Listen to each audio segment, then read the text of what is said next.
Chapter 11 of Peace of Mind and a Desire of Improvement.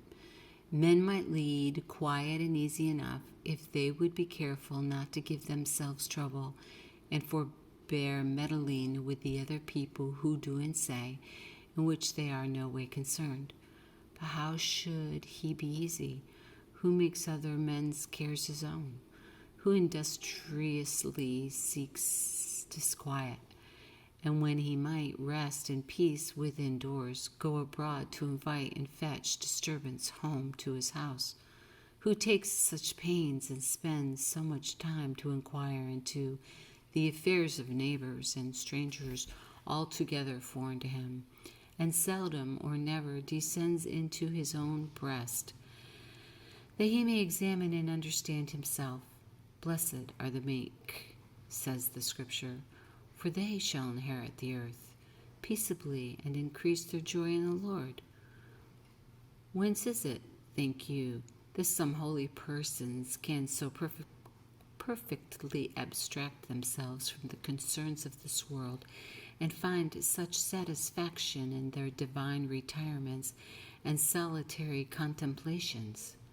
From hence, no doubt, that they have made it their business to mortify all earthly and sensual affections, and so have devoted themselves entirely to God, and are at liberty to attend upon him without distraction.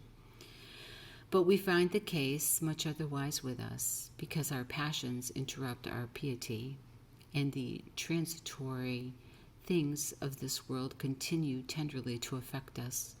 We seldom gain an entire conquest over any one ill habit, nor are we zealous to make every day we live a step to higher degrees of virtue.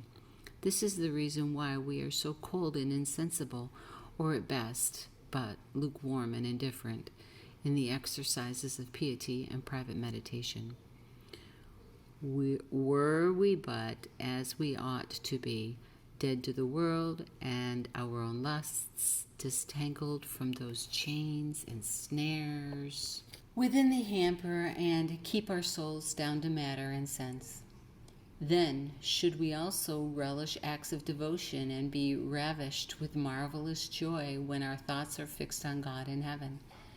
The only, or the greatest, bar to these spiritual delights proceeds from passions unsubdued, and from our own sloth, which cares not to encounter difficulties, nor aspires to perfections of the saints. Hence is that tameness and dejection of spirit so visible, so scandalous, when any little misfortune comes across us. Hence our vain confidence and anxious care, which seeks and depends upon human helps and remedies, and neglects God, our only sufficient refuge and deliverer. Would we but quit ourselves like men and resolutely stand our ground, we should not fail of so cures from above. God is always ready to strengthen those who strive lawfully and place their hope in the assistance of his heavenly grace. He means our very hardships and dangers for our good, and endangers us in new conflicts and temptations, that he may make our victories more glorious and qualify us for a brighter crown. If we content ourselves with the observance of the outward duties only, and suppose this is the utmost perfection necessary for us, we bring religion into a very narrow compass, and may quickly get to the end of it. But alas, the main of our business lies within.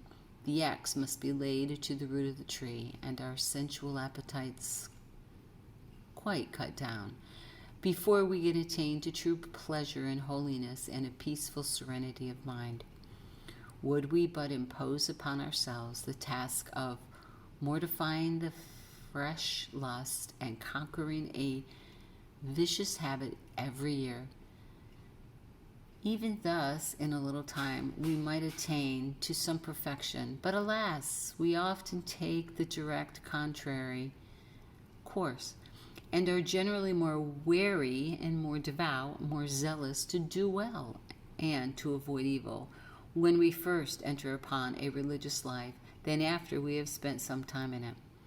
The fervor of our affection, which ought to reason to grow every day stronger and brighter, cools and goes out again. And we reckon it a great matter if our zeal can be kept up to the same warmth which we felt at its first kindling. We are too tender of our ease and loth to put ourselves upon the stretch.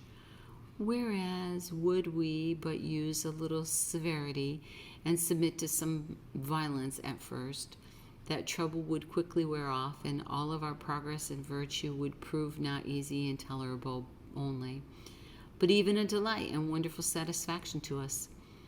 'Tis hard, I own, to part with our old friends and to unlearn habits to which we have been long accustomed, and harder yet it is to enter into a formal war with our own inclinations and obstinately to deny what we eagerly desire.